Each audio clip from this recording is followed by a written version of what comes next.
Sot do të urofë ngjarjet e shokëve të Mesihut e premtuar selam,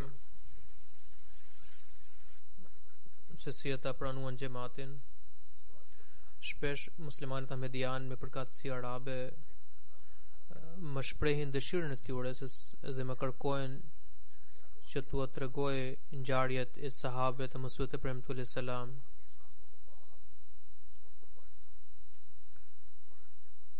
Sepse lidhur me çdo ngjarje, jo vetëm që mësojmë për besnikërinë, për kushtimin dhe sakrificat e sahabëve, si dhe balafaqimin e tyre me rrethana rënduese, po gjithashtu përfitojmë nga shoqërimi i Mesihut të premtuar selam.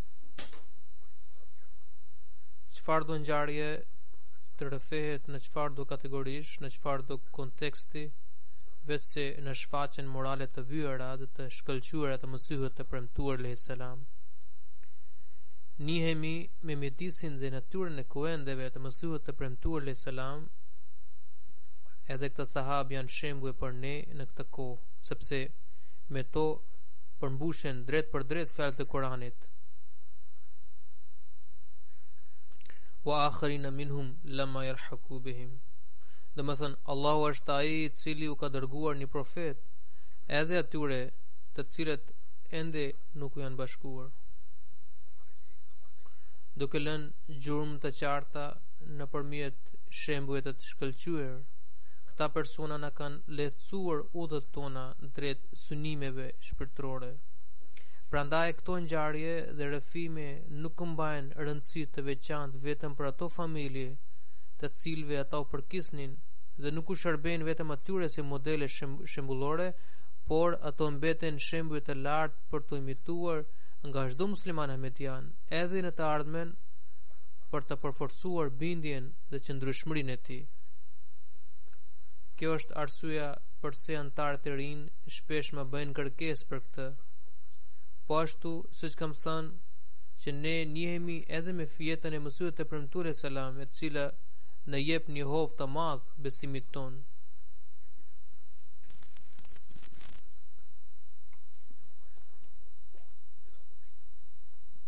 Rrëfimi i parë është përmendur një herë edhe përpara në një mënyrë tjetër, ndërsa tani po i rrëfen më hollësisht. Hazrat Nizamuddin sahibi rrëfen se ne ahli hadith, pra selefi, e konsiderojmë veten të devotshëm dhe më të pastër nga çdo lloj harami dhe shtrembërimi. Një herë ishte muaji i marsit, ndoshta bëhe fjalë për vitin 1902.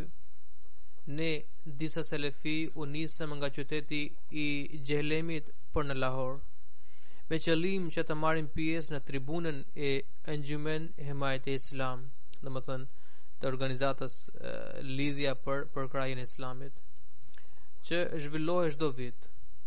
Kur mbërritëm në Lahore dhe ishim duke shkuar drejt vendit ku do të mbahet tribuna, pam një hoxh, i cili mbante vazë duke qëndruar afër murit dhe jashtë salës së tribunës. Në një dorë kishte Kur'an, ndërsa me dorën tjetër shpërndante disa fletushka të vogla dhe u thoshte të gjithëve që Mirzait i ka rënë epilepsia, sepse ai fyente nderin e profetëve, kurse veten e quante Isa.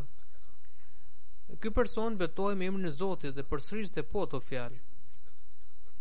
Nizamuddin sahibi rrëfen se ne u çuditëm shumë, sepse kur nuk na kishte shkuar mendja që vallë dikush mund të guxojë deri këtu që të përhap të rrema gënjeshtra duke betuar në emrin e Allahut dhe të gënjejë duke mbajtur Kur'anin e Madhërisëm.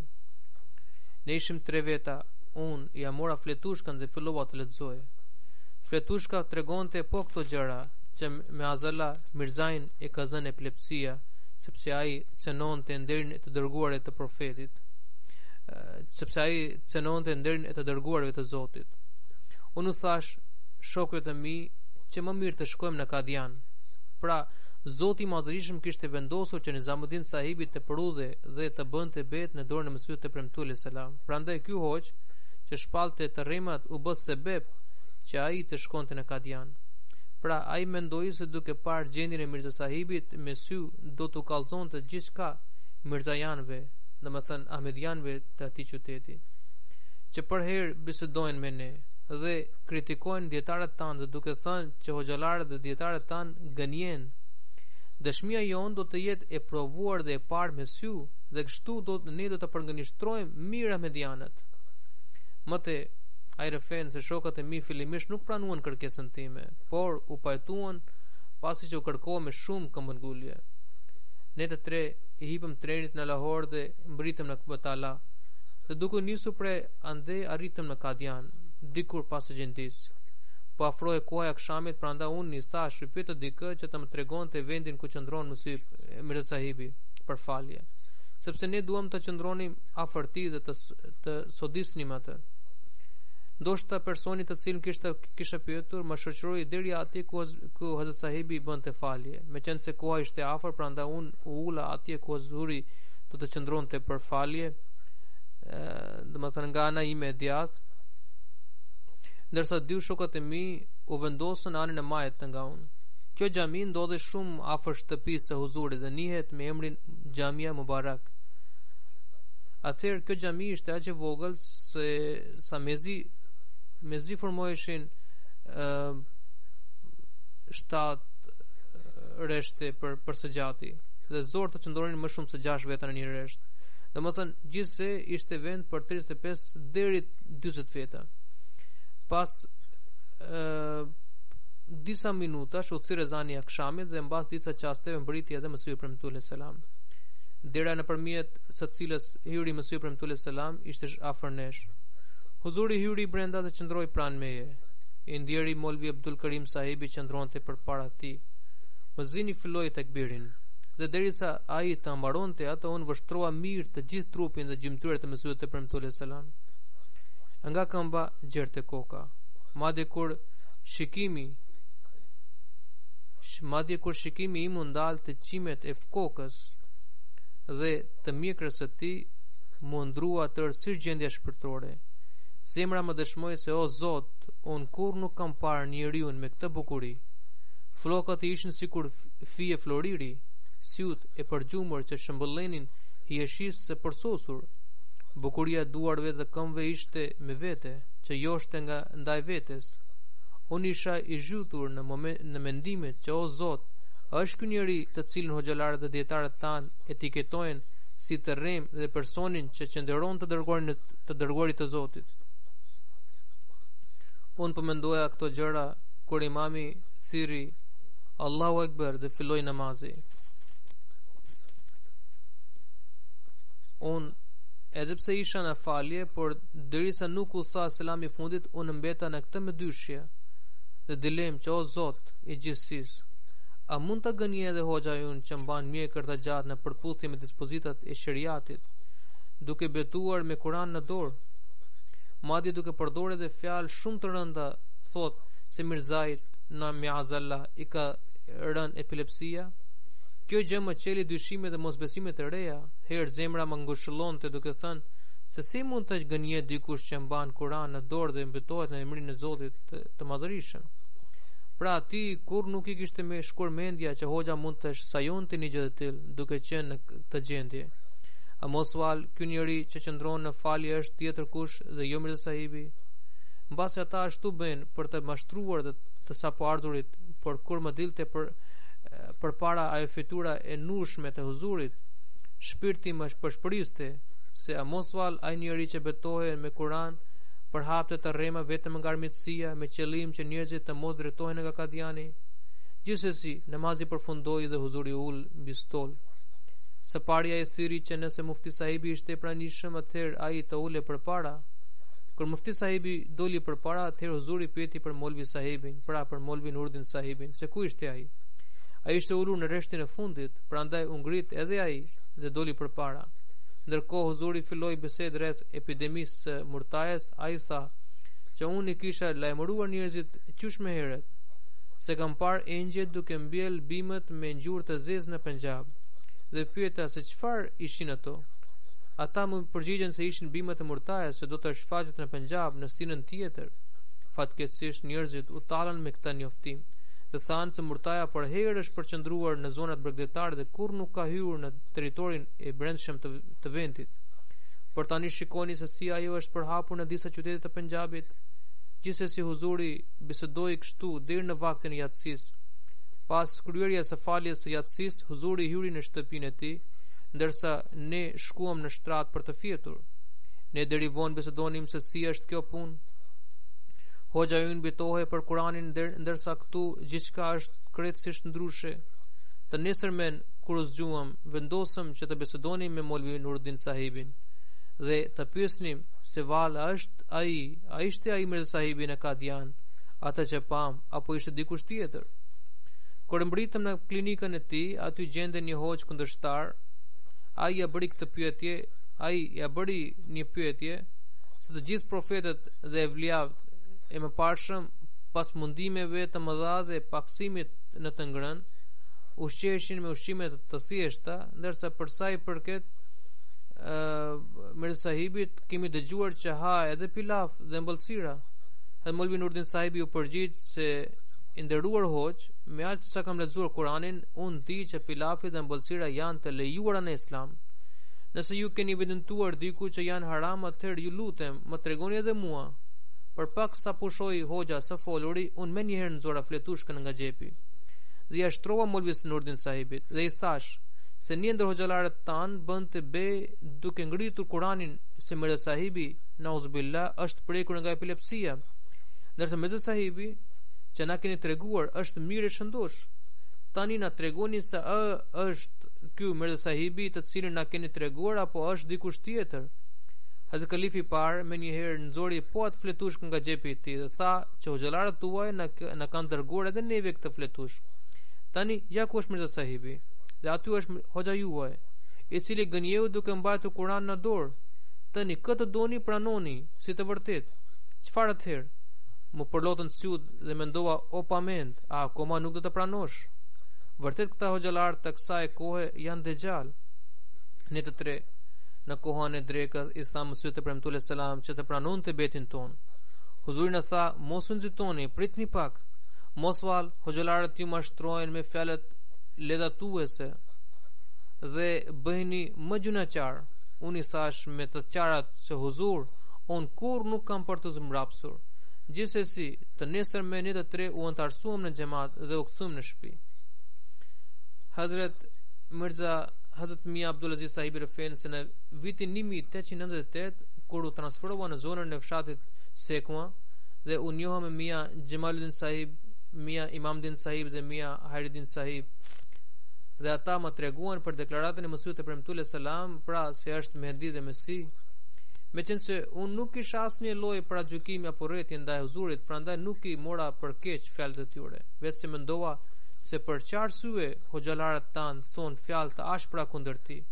Në fakt, babai dhe stërgjyshirit e mi për shkak të kulturës së ngulitur fetare kishin shumë respekt për hoxhallarët, dhe kjo ishte arsyeja që pse i besoja ata.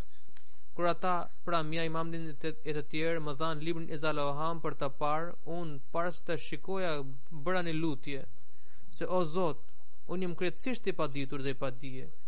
Drejtoje zemrën time nga e vërteta. Kjo lutje u pranua aq shpesh sa që kur nisa të studioj librin e Zaloham, zemra më zuri karar dhe preje aq shumë sa që nuk më mbeti asnjë dyshim apo lëkundje në vërtetësinë e Mesihut të premtuar selam. Dhe besimi më rritë gjithnjë më shumë. Kur shkova në Kadian për herë të parë bashkë me Mia Hairuddin sahib dhe takova huzurin, zemra më dëshmoi që kjo fytyrë nuk duket se i përket ndonjë gënjeshtari apo mashtruesi. Atëherë unë i thash Hairuddin se së pari unë kur nuk kam përdorur fjalë të pahishme apo fyese rreth huzurit. Por larg qoftë nëse ka ndodhur ashtu, atë unë pendohem sot. Kjo fytyrë nuk i përket një gënjeshtari. Pra, kjo ngjarje tregon shërbeu për betin e tij, Elementi më thelbësor është ky sinqeritet që t'ia kërkojmë ndihmë Zotit. Edhe Mesih premtues selam ka porositur disa herë që lexoni librat e mi me sinqeritet dhe dëlirësi. Pra lexoni edhe këta hoxhallar, por vetëm për t'i kritikuar dhe në mendjen e tyre nuk kanë asgjë përveç ndjurësisë. Kur vetë Kurani i Madhërisht pohon dhe deklaron që vetëm të dëliret dhe të pastrit dhe të pastrit mund të zbërthejnë atë, atëherë çfarë vlera u mbetet librat të tjerë? Hazret Doktor Muhammed Abdullah Sahibi Rafin, që unë isha afërsisht 18 apo 19 vjeç kur vizitova huzurin Hazret Mesihun e premtues selam.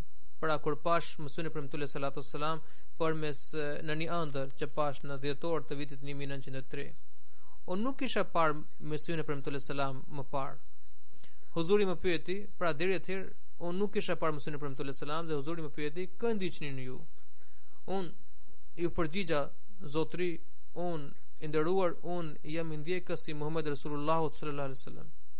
Më pas mu rastis që të studioja librat Aina Kamalat e Islam dhe Triakul Kulub, leximi i të cilëve më afroi me xhamatin Ahmedian. Në vitin 1906 unë bëra istihara, pra lutje për të kërkuar udhëzimin e Zotit në këtë çështje. Unë atëherë isha me punë në Goxhra, në krahin Lailpur. Pas faljes së sabahut, pikërisht kur isha zgjuar mirë, në një vizion mu shfaqën shkallët. Do shkallë kishte një tabel, në shkallë në fundit në sfondin e kuq, mu duk një tabel në ngjyrë të bardhë, e cila me gërma të mëdha tregonte e kishte të shkruar Mirza Ghulam Ahmed Qadiani, Mesih i premtuar dhe Mehdi i shumë pritur. Ai rrëfen se në shtator të vitit 1907 unë shkova në Rëja, në krahinën Sialkot, për të takuar vjerin tim, i cili kishte detyrë nga shteti. Aty u takova me Hazret Doktor Sayyid Abdul Sattar Shah Sahibin, përgjegjës i spitalit të Rëjes. Unë shkova në Qadian bashkë me të dhe u takova me Mesihun e premtues selam në faljen e drekës. Tiparet fizike të tjerë në të cilat e kisha parë Mesihun e premtues selam në ëndrrën time të vitit 1903, ai ishte krejtësisht i njëjtë, madje edhe rrobat ishin identike. Pra ky u bë shkak për betin e tij. Hazret Malik Umar Khattab Sahib, banori i Khoshab Rafin, kur hyra në moshën adoleshente, dëgjova edhe deklaratën e Mesihut të premtues selam se është i dërguar prej Zotit. Më lindi dëshira që të shkoja atje dhe bëja bet në dorën e tij. Sa më shpejt që të ishte e mundur. Me mëshirën e Zotit, në vitin 1905 me vullnetin tim mbritën në Qadian. Pash një qytet të vogël, bujtin për musafirët, ndërtuar premure dheu dhe mësimin e disa nxënësve që mësojshin nga Hazrat Hakim Nuruddin Sahibi radhiyallahu anhu. Pra po përshkruan Qadianin e asaj kohe që ishte një qytet i vogël, muret e bujtinës janë ndërtuar prej dheu dhe ishin shumë pak nxënës. Pra kur mësoi për deklaratën e Mesihut të premtues sallallahu alaihi wasallam, ai ashtu ishte gjendja e Qadianit. Ai tregon se të habiteshe duke dëgjuar një deklaratë aq të madhe, duke parë gjendjen e asaj qyteti, ishte diçka normale. Pra deklarata ishte jashtëzakonshme, ndërsa vendlindja e tij ishte në gjendje shumë të dobët. Pra ishte normale që ai të habite, sepse deklarata e Mesihut të premtues selam ishte aq e madhe, ndërsa Qadiani jepte një pamje krejt tjetër. Megjithatë, pavarësisht nga kjo, zemra ime dëshmonte se ai është i vërtet. Edhe pse po shikoja këto gjëra, isha i bindur dhe se deklarata e tij është padyshim e vërtet. Unë pa të kur Molvi Sahibin, pra Hazrat Kalifin e parë Zeltanoi, i cili ishte edhe patrioti im, pra i përkiste qytetit Bera, i dërgova një kërkesë Hazrat Mesihut të premtues selam, ku isha lutur të dilte jashtë sepse desha të bëja bet dhe që sot dua të kthehem. Huzuri i ktheu përgjigjen se sapo që në orën 1 do të thirret ezani dhe unë do të vi në xhamin Mubarak. Gjatë kësaj kohe erdhën 2 persona nga feja Sikh duke me vrap në bujtinën e musafirëve. Atëherë aty isha vetëm unë. Ata më thanë, ju lutemi, sirrni shpejt berberin se duam të presim flokët. Pra donin të qesin flokët dhe të bënin bet, pra të bëjshin musliman. Unë u tregova pa dijenin time, sepse isha i huaj. Ishte vështirë të gjende berberi. Unë e njoftova huzurin edhe për ardhen e tyre, përmes një shkrese. Edhe për këtë huzuri më ktheu të njëjtën përgjigje. Kur unë i pyeta për shqetësimin e këtyre musafirëve, këtyre 2 personave, ata më thanë se ne të dy jemi vëllezër dhe jetojmë në një fshat në afërsi të Kadianit. Jemi ushtarë dhe shërbejmë në repartin e Miamirit. Kur u sëmur babaju yun, ne u kthyem në shtëpinë tonë. Ai ishte në një dhimbje të padurueshme. Njëri nga paria e komunitetit i tha që të recitonte shahadetin me qëllim që të vdiste duke qenë në të vërtetë. Babaju yun ashtu bëri dhe ndroi jetë duke qenë në Islam. Kjo na bëri shumë përshtypje dhe vendosëm që në vend që të bëjmë këtë në çastin e fundit të jetës, të bëjmë tani. Mirza Sahibi kishte bërë deklarat, të nesërmen ne u tham grave tona që t'i bashkoheshin vendimit ton, por ato përhapën këtë fjalë. Aty për aty u mblodhen shumë njerëz nga komuniteti ynë. Ndërsa ne u nisëm për në Kadian me vrap, ata po në ndjekin me shkopin, prandaj jemi të ngutur. Gjithsesi, ndërkohë u thirr ezani dhe unë bashkë me ta shkova në xhamin Mubarak. Ajo xhami e vogël ishte mbushur plot e për plot. Unë qëndrova aty ku liheshin këpucët, unë nuk njihesha me askënd. Sa kaq huzuri qeli derën, njerëzit të quan. Pra huzuri hyri brenda, njerëzit të quan. Unë ka përseva përmes tyre. Dhe dola para huzurit. Huzuri u ul, ndërsa unë u ula para tij. Huzuri më pyeti se kush isha. Unë i thash se kam ardhur për të bërë bet dhe unë ju kisha quar atë shkres që parë. Molvi Sahibi njoftoi personat të tjerë që kishin ardhur para meje për t'i bërë bet. Huzuri i kapi dorën time dhe u vuri mbi dorën e tij dhe tha: "Vëni duart tuaja mbi këtë djalë, sepse sipas porosisë së huzurit, të gjithë ata vun duart mbi shpinën time." Kështu bë beti, huzuri në udhëhoqi në lutje dhe pastaj u falëm. Hazret Rahmatullah Sahib Ahmedi pensioner Rëfen, Hazret Mësiu Premtule Selam qëndroi në Ludhiana për disa ditë. Atëherë unë isha 17 apo 18 vjeç dhe isha student atëherë. Unë her pas here shkoja te huzuri për të takuar Nuri Rall, që më duke në fytyrën e tij më detyronte që ajo fytyrë nuk ishte e një gënjeshtari, por hoxhallarët e vendit vazhdimisht më lindnin dyshime rreth tij. Gjatë asaj kohe u zhvillua edhe debati i Mësiut të Premtuar selam me Molvi Muhammed Hussein Batalvi në Ludhiana, ku isha pjesëmarrës edhe unë.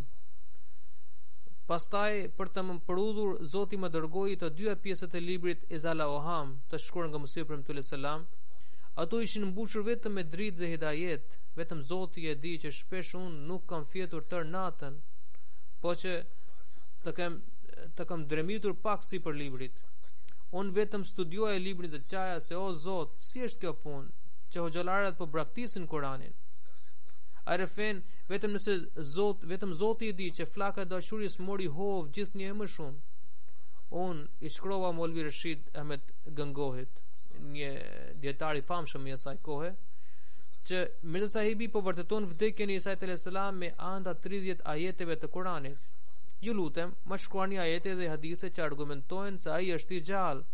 Po kështu më argumentoni që të hidhen poshtë ato 30 ajete me anë të cilave ai po deklaron vdekjen e Isa alayhis salam. Unë dua t'i botoj këtë. Ai më ktheu përgjigjen që mos debatoni me Mirza Sahibin apo me ndjekësit e tij në lidhje me jetën apo vdekjen e Isa alayhis salam, sepse janë shumë ajete që vërtetojnë vdekjen e Isa alayhis salam. Pra, ka një mosmarrveshje në lidhje me këtë problem. Debatoni se si është e mundur që Mirza Sahibi të jetë mësi i premtuar. Domethënë, mos argumentoni për jetën apo vdekjen e Isa alayhis salam, por argumentoni se si mund të jetë ai mësi i premtuar, sepse Kurani i Madhërisht mbështet vdekjen e Isa alayhis salam. Ai rëfen, unë si përgjigje i shkrova se nëse Isa alayhis salam ka ndruar jetë, atëherë Mirza Sahibi është i vërtet. Ai më përgjigj se duket se Mirza Sahibi ju ka bërë shumë përshtypje. Unë do të lutem për ju. Unë sërish i shkrova që më mirë lutuni për veten tuaj se sa për mua. Në fund unë rash në pragu Zotit. Dhe zemra mu shkri si ujë në lutje para tij. Sikur të kisha lëvizur këmbën e fronit të Zotit. Unë i përgjërova se o Zot, unë kërkoj vetëm pëlqimin tënd. Unë jam i gatshëm të sakrifikoj çdo nder për hirin tënd dhe jam i përgatitur për të pranuar çdo fyerje dhe poshtrim për ty. Tregova mëshirën tënde. Pasha Zotin në dorën e të cilit është jeta ime, që atë ditë të të hënën më 25 dhjetor të vitit 1893 nuk kaloi shumë dhe në orën 4 të mëngjesit u bekova me takimin me Hazrat Muhammedin sallallahu alaihi wasallam. Në ëndër pash që unë po merja abdes për falën e qindis në fshatin Bermi, dikush më tha se ka ardhur i dërguari Allahu sallallahu alaihi wasallam dhe tani do të jetoj në këtë vend. Unë pyeta, ku? Ai më tregoi se këto çadra janë të dërguarit të Allahu sallallahu alaihi wasallam.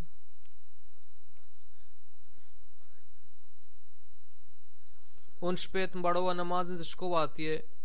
Profeti sallallahu alaihi wasallam ishte ulur me disa shok të tij. Pas përshëndetjes me bekoj edhe duke më dhënë dorë. Unë ula atje. Pas përshëndetjes i dërguari Allahu sallallahu alaihi wasallam po mbante fjalim në arabisht. Unë e kuptoja sipas mundësisë sime. Pastaj ai fliste në gjuhën urdu. Ai tha, unë jam i vërtet, mos më përgënjeshtroni e të tjerë. Unë i thash, o i dërguari Allahut sallallahu alaihi wasallam, ne tu bindëm dhe të vërtetuam. I gjithë fshati ishte i muslimanëve, pra askush nuk i afrohej atij. Unë po çuditesha se o Zot, si është kjo çështje? Sot ishte dita që muslimanët të flijoheshin, pra ishte periudha e parë e jetës së tij. Pra të profetit sallallahu alaihi wasallam. Ndonë se mua më kishin njoftuar se tashëm profeti sallallahu alaihi wasallam do të jetonte atje, ai urdhëroi për shpërngulje. Unë me të qarat e pyeta, o profet, pse po largoheni? Si mund të bashkohem me ju? Profeti vuri dorën e tij mbi supin tim dhe tha, mos u mërzit, ne vetë do të takojmë. Nga ëndra kuptova që Mirza Sahibi është profet arab. Mua më është treguar në mënyrë metaforike. Unë nisa letrën e betit pra pranimit të tij, por më vonë, më 23 dhjetor të vitit 1898, në ditën e martë shkova në Kadian dhe pas faljes së akşamit bëra bet në dorën e tij. Nga mëshira e Zotit mua më është dhënë ajo qëndrueshmëri që asnjë sprov dhe mundim nuk më lëkundën dot. Dhe të gjitha këto bekime buronin nga shoqëritë e shpeshta të Mësuesit e Premtuar selam, që pata vazhdimisht. Madje jam krenar që duart e mia kanë shtypur këmbët e tij, edhe pse pas deklaratës se jam bërë ahmedian, jam përballur me lloje mundimesh, por Zoti i Madhërisëm jo vetëm që më mbrojti mua, por më dhuroi si mirësi prej tij disa herë, shumë herë më shumë se sa kisha humbur. Se babai im, vëllezërit e mi dhe pothuaj të gjithë të afërmit e mi u bën musliman ahmedian, alhamdulillah. Po ta mos kisha frikë se po zgjas pak, unë do të kisha shkruar edhe disa ngjarje të tjera. Edhe kjo është e udhës që të përmend se unë edhe para se të bëhesha ahmedian këndoja taj selavatin. Pra edhe kjo është një lloj selavatesh për atyre që kanë bërë ata. Mësuesi im, Moli Abdul Kadir Sahibi nga Ludhiana, ishte bërë ahmedian pas meje. Ai shpesh më thoshte se mos recitoj atë, se është shirk. Unë i thosha, po do të lë ata, vetëse nëse më thot Mësuesi i Premtuar selam. Njëherë rastisht unë dhe Molvi Sahibi ishim bashkë në një gjelse, ndërkohë Mësuesi i Premtuar selam doli për shëtitje. Molvi Sahibi e pyeti, Huzur, mund që Rahmatullah Sahibi reciton ta selevat, ndërsa unë i kam ndaluar. Unë i kam ndaluar sepse është shirk. Huzuri më drejtua dhe më pyeti, çfarë është ai? Recitojeni atë. Unë recitova. Atë Huzuri tha, kjo nuk ka asgjë nga shirku. Molvi Sahibi shtoi se ka fjalë si larguesi mundimeve, fatkeqësive, thatësirës, sëmundjes dhe të hidhërimeve. Hazrat Mësihi Premtuar selam tha që njerëzit nuk kanë arritur të kuptojnë nivelin dhe gradën e lartë të dërguarit të Allahut sallallahu alaihi wasallam. Nuk ka asnjë dyshim se i dërguari i Allahut sallallahu alaihi wasallam ka edhe këto atribute si dafiul balae wal wabae.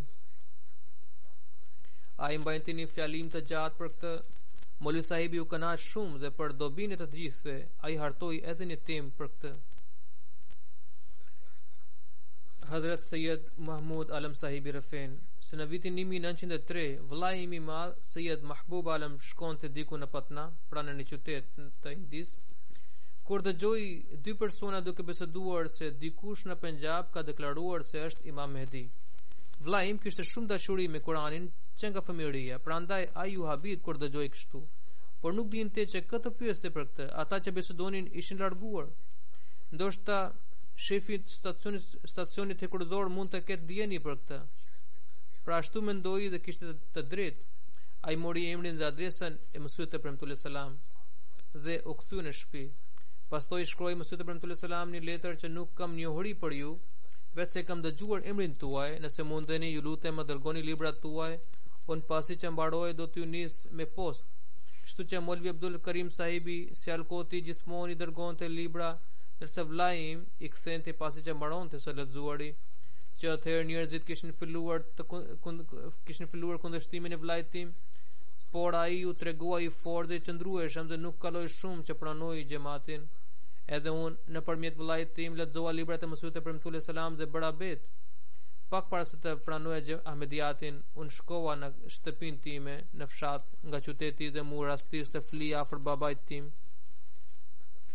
Babai im atë natë kishte parë një ëndër që Imam Huseni radhiyallahu anhu i kishte thënë që djali yt, i cili po fle afër teje, do të bëhet avokat i madh.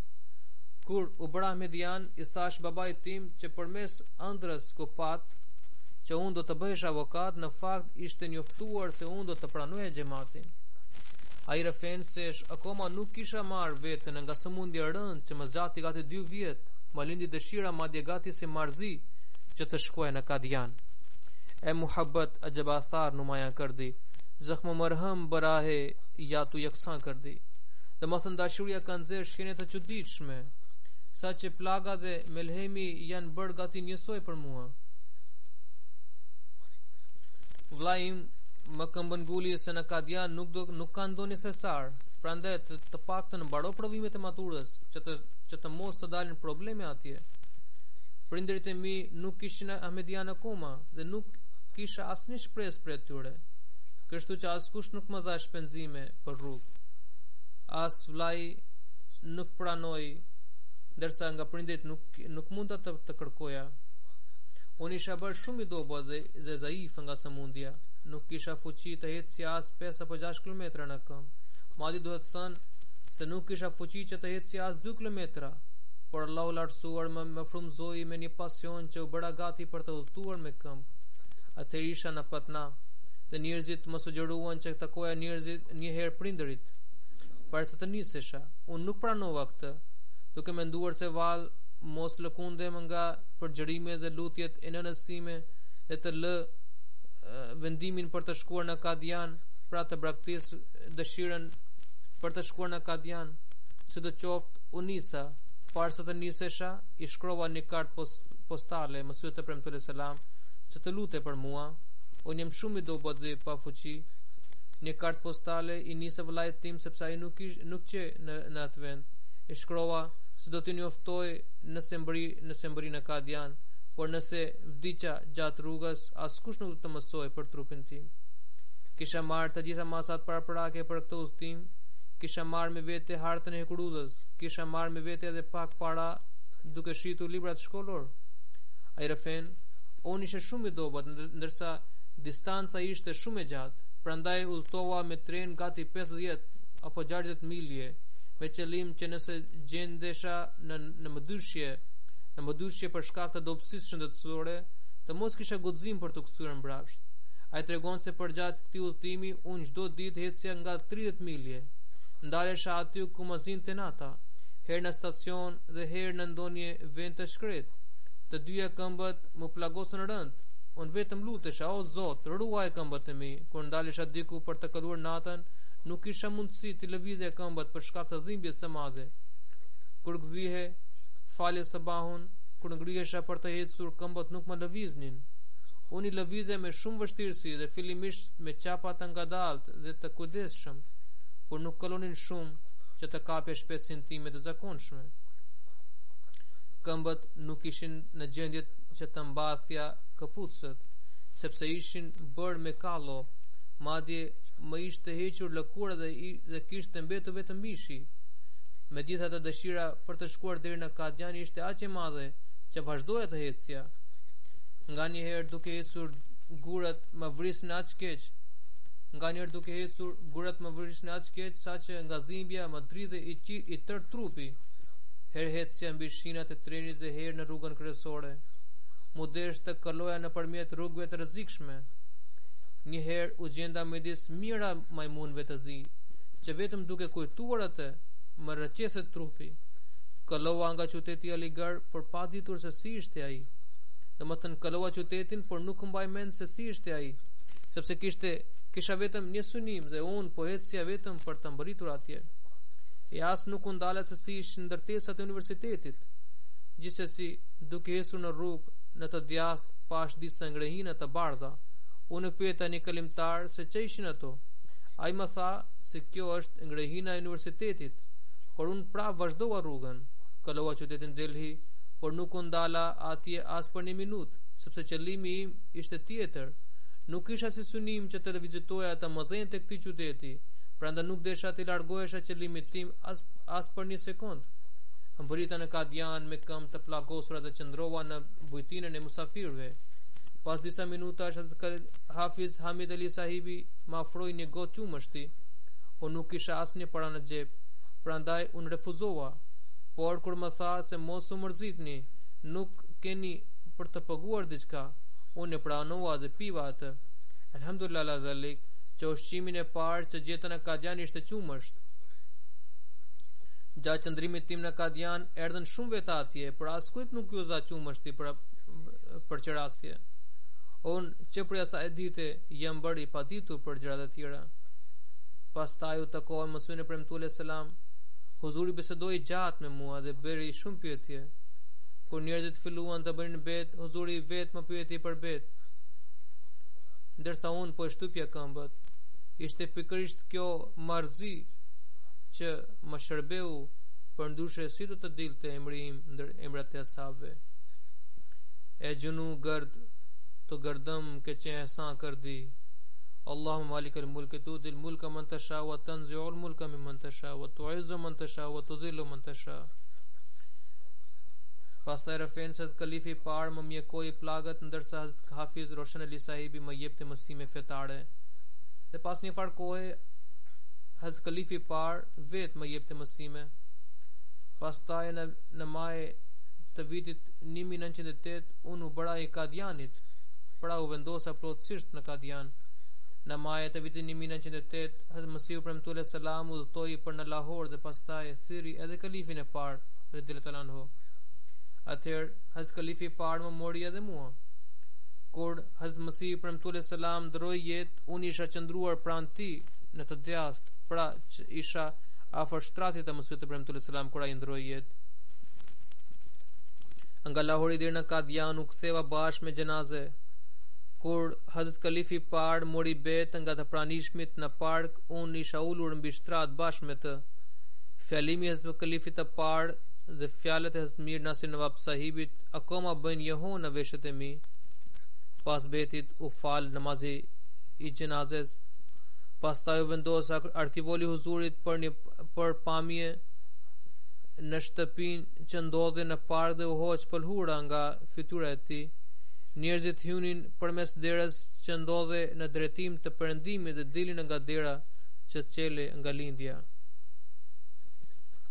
Pra, këto ishin disa nga ngjarjet e të parëve tan, të cilët pranuan mësuesin e premtuar selam me një përkushtim dhe pasion.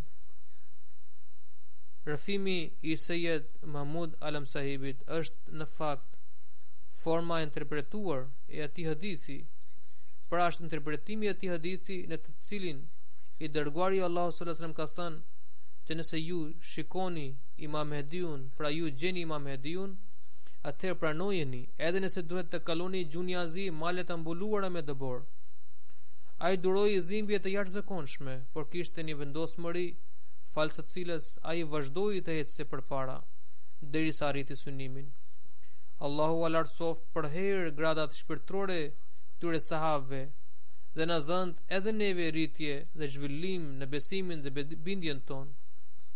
Allahu u hapt zemrat të gjithë muslimanëve që të njohin mësuesin e premtuar selam, që të veprojnë për të gjetur pëlqimin e Zotit, dhe të gjejnë shpëtim dhe mburojë nga sprovat e fatkeqësitë që po bien këtij ummeti.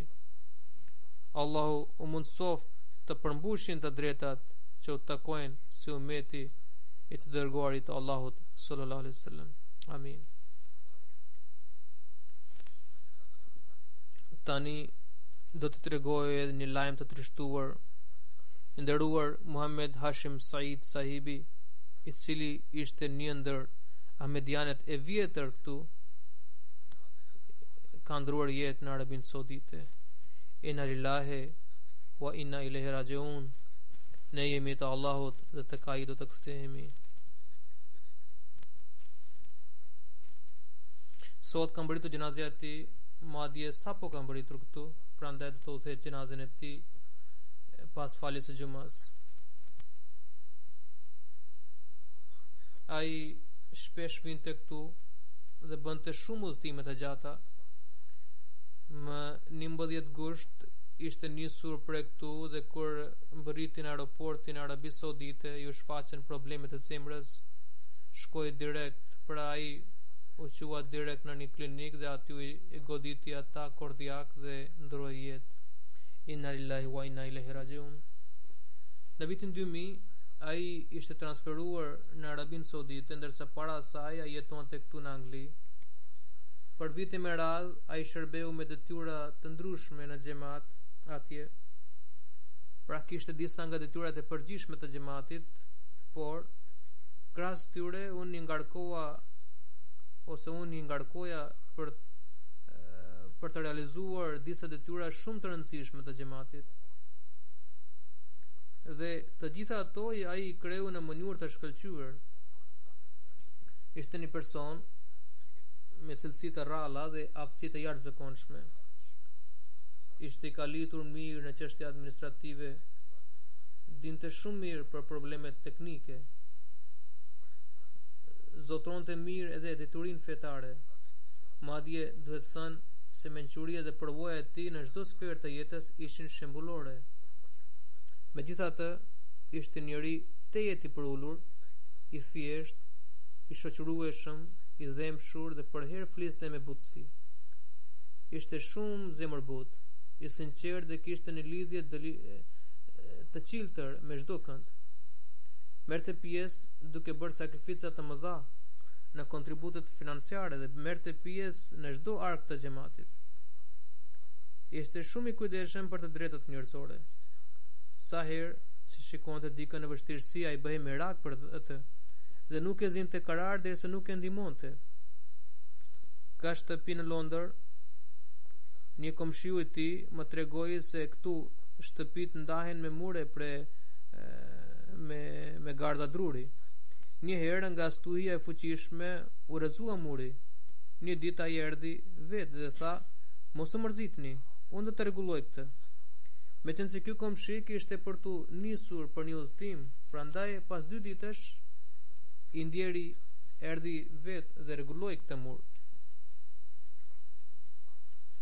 Gjithsesi, ishte njëri shumë i sinqert dhe i silte dobi çdo kujt.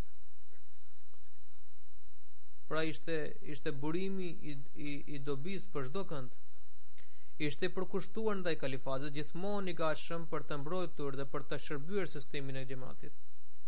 Ai ka lënë pas bashorten e tij dhe një vajzë. Disa më kanë shkruar, për shembull, Ikrama Sahibi nga redaksia arabe, është ulur këtu përballë meje. Ai gjithashtu më shkroi se ai ishte shumë i kujdesshëm për të mbrojtur pronat e xhamatit dhe ishte njëri largpamës. Për sa i përket interesave të xhamatit, situatën e brendshme dhe të jashtme të vendit e shqyrtonte me vëmendje, me kujdes. Ai ishte njëri shumë i guximshëm. Kur kishte për të bërë diçka për hir të Zotit, nuk i trembej askujt. Ishte njëri bujar, i sjellshëm, i vërtetshëm, trim dhe shpirt but. Ikrima Sahibi shkruan se ai ishte si baba i dashur për ahmedian të rinj dhe kjo është e vërtetë. Ma kanë shkruar shumë ahmedian të rinj për këtë. Disa herë për të takuar antar të rinj dhe për të lidhur ata me sistemin e xhamatit, ai udhtonte deri 500 kilometra. Ai kishte bërë haxh dhe umra. Ai kishte një këmishë të Mesihut e Premtuar selam dhe gjatë haxhit dhe umras ai e fërkonte me atë këmishë me murin e Qabes. Bashortja e tij më ka shkruar që ne kemi pasur një jetë martesore për 32 vjetësh. Dhe gjatë gjithë kësaj kohe nuk e kam parë kur që të ketë harxuar 1 minutë kot. Ishte shumë i dashur, i dhemshur, shërbëtor vetmohues Islam Ahmediatit, i përkushtuar dhe i dedikuar ndaj kalifatit, besimtar i fortë në lutje dhe njeri i vërtet. Unë besoj që gjithçka që ka shkruar ai është plotësisht e vërtet, pas një egzagerim.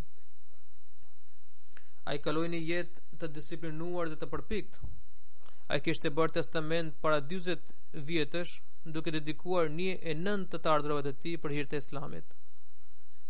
Bashortja e tij tregon se ai shpesh thoshte se për mua në radhë të parë vjen kalifati dhe pastaj familja, ndërsa gjërat të tjera radhiten pas tyre. Ai kishte parë ditarin e të ndjerit Hashim Sahibit pas vdekjes së tij. Aty kishte shënuar disa ëndra. Në një ëndër ai shkruan se një natë ai kishte vizituar, kishte parë të dërguarin e Allahut sallallahu alaihi wasallam 4 herë. Së pari fytyra e profetit sallallahu alaihi wasallam shkallqente si diell. Ai mbante një unaz në dorë, e cila rrezatonte dritë të fortë. Ai duke mbështetur të jastëku po lexonte diçka, ndërsa unaza po lëshonte rreze të forta. Pasi shkruar ëndra tjetër që unë gjendem në një shtëpi ku se banonte graja e Mesihut e premtuar alayhis salam. Ajo më takon me shumë dashuri dhe dëmshuri, më shpreh mirëseardhjen me shumë dashuri dhe ëmbëlsi. Pjesën e parë të ditës unë kaloj me të gjatë gjithë kësaj kohe. Ajo më tregon ngjarje të shumta nga jeta e Mesihut të premtuar alayhis salam. Gjatë ëndrës kur kalojnë 5-6 orë, unë shkoj në shtëpinë e Mesihut të premtuar alayhis salam dhe të bashortes së tij. Dhe kështu pjesën tjetër të ditës kaloi në atë shtëpi.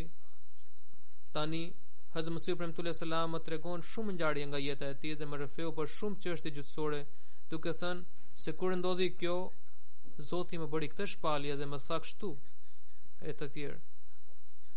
Pastaj ai më shpjegoi edhe për zbritjen e shpalljes dhe për mënyrën e saj, po kështu më tregoi edhe për fjalët e shpalljes.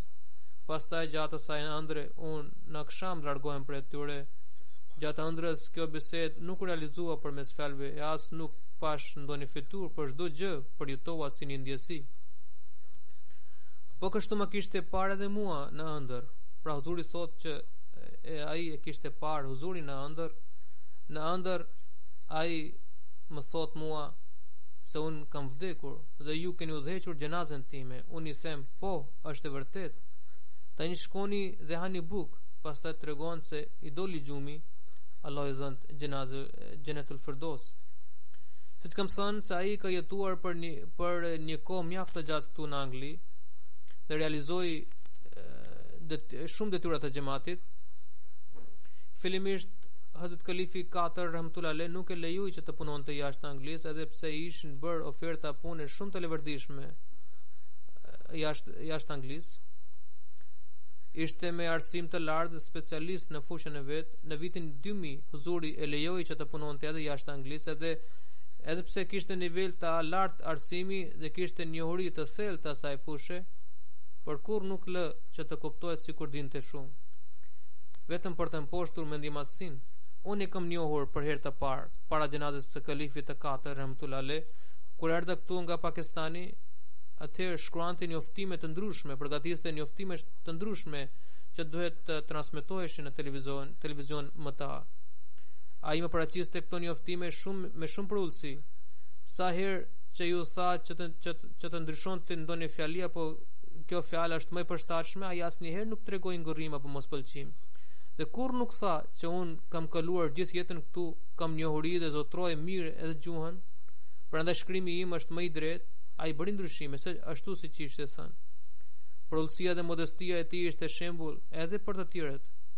Besnikëria dhe nënshtrimi ndaj kalifatit ishte shembullor edhe dhe mësim për të tjerët. Para se të dilte në pension, më tha se unë po krye këtë punë, por prej kohësh kam një dëshirë të dedikoj veten për shërbim të Islamit. Unë i thash se xhamati ka nevojë që të vazhdoni të kryeni atë detyrë që keni momentalisht dhe mendoni sikur se keni dedikuar veten tuaj. Madje mënyrën se si po realizonte detyrat e xhamatit ishin më shumë se sa bën ai që është dedikuar për hir të fesë. Megjithatë, çdo vit ai më rikujtonte dëshirën e tij. Tashmë ai kishte dalë në pension dhe përsëri i kishin ofruar një kontratë pune. Unë i kisha thënë se derisa i ofrohet puna, ai le të punojë atje, sepse xhamati kishte nevojë për të. Ai përmbushte të gjitha detyrat me shumë guxim dhe mençuri. Kur dikush pranonte xhamatin, gëzimi i tij ishte papërshkrueshëm. Shumë kush ka pranuar xhamatin përmes tij. Shërbente si ur komunikim midis vendeve të lindjes së mesme dhe midis xhamatit. Ishte mjeshtër në llogaritje dhe kontabilitet. Për këtë arsye, për shkak të prezencës së tij, unë nuk kisha asnjë merak për çështjet e llogaritjes së këtyre xhamateve. Për kësaj, kurdoherë që është dërguar atje me një detyrë nga xhamati për punë të rëndësishme apo për të zgjidhur ndonjë problem, ai kryente atë detyrë me shumë profesionalizëm. Sa herë që vinte këtu, madje vinte shpesh këtu, nuk mendonte se jam i lodhur, le të pushoj pak, por vinte direkt në xhami. Për aq kohë që rrinte këtu, për të gjitha faljet vinte në xhamin Fadl. Madje për këtë qëllim kishte blerë shtëpinë afër xhamisë Fadl. Shkurt, ai ishte njëri prej atyre shërbëtorëve të kalifatit, të cilët në të vërtetë janë sultani në sirr, domethënë përkrahas të fuqishëm. Ndarja e tij nga jeta në të vërtetë ka krijuar një zbrazësi të madhe. Allah i dhënë këtij xhamati gjithmonë shërbëtor të tillë, të devotshëm dhe punëtor. Ne kemi besim dhe bindje që Zoti i dashur gjithmonë do të bekojë këtë xhamat me qindra mira përkrahas të fuqishëm si ai, inshallah. Allahu i lartësoft të ndjert gradat shpirtërore dhe e bashkoft me të dashurit e tij. Detajet rreth shërbimeve dhe jetës së tij janë shumë të gjata.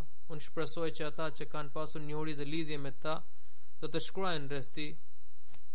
Allahu ja dhënë edhe xhamatit të Anglisë shërbëtor të tillë vetmohues dhe i ndihmoft bashorten dhe vajzën e tij.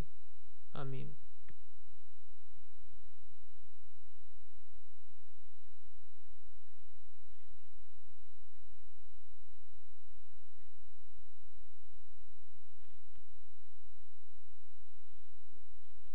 Ka një njoftim nga Mataja që transmetimi i kësaj hutbeje ka pasur disa probleme teknike nga ora 1:21 deri në orën 1:40, gjithsesi 20 minuta, për ata që nuk dëgjuan dot mirë hutben, le të ndjekin përsëritjen e saj.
أشهد أن لا